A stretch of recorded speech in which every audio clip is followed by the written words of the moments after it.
Je ne suis pas du genre à grimper au plafond à tout bout de champ. Mais je vais faire une exception pour ma prochaine expérience. Je vais me servir de ce mur d'escalade de 9 mètres de haut pour voir si je peux rendre très résistante une matière extrêmement fragile. À votre avis, quel poids peut supporter une corde d'escalade?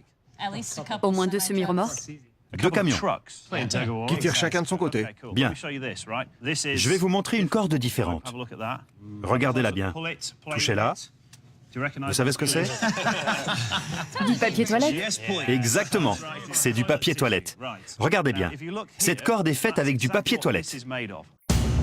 Croyez-le ou non, mais cette corde est faite avec une trentaine de rouleaux de papier toilette soigneusement tressés. Ce papier n'a aucune résistance. Il est conçu pour être soluble.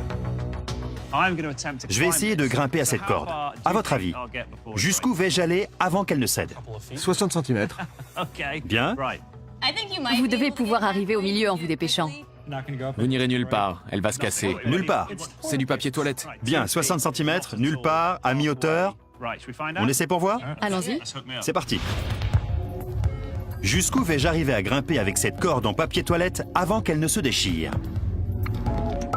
Va-t-elle céder tout de suite? Vais-je m'élever de 60 cm? Vais-je arriver à mi-hauteur? Ou bien vais-je réussir à atteindre le haut sans que la corde ne se déchire? J'ai montré à de jeunes alpinistes une corde entièrement faite de papier toilette et je leur ai demandé jusqu'où j'allais pouvoir grimper avant que la corde ne se déchire. Va-t-elle céder tout de suite? Vais-je m'élever de 60 cm? Vais-je arriver à mi-hauteur? Ou bien vais-je réussir à atteindre le haut sans que la corde ne se déchire? Ça y est, on est bien attachés. Pour des raisons évidentes, la sécurité est très importante quand on grimpe, surtout avec une corde faite en papier toilette. Prête? Oui, allons-y. Tirez sur les bras, elle va s'étirer. C'est bien.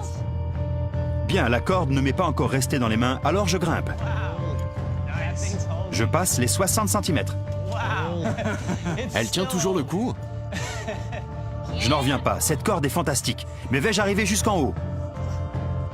Aussi incroyable que cela puisse paraître, la corde en papier toilette résiste. Elle supporte toujours mon poids arrivé à mi-hauteur. Vous y êtes presque. Allez-y, grimpez. Et voilà, je suis bientôt en haut. La corde s'étire. Ça y est. Il y est.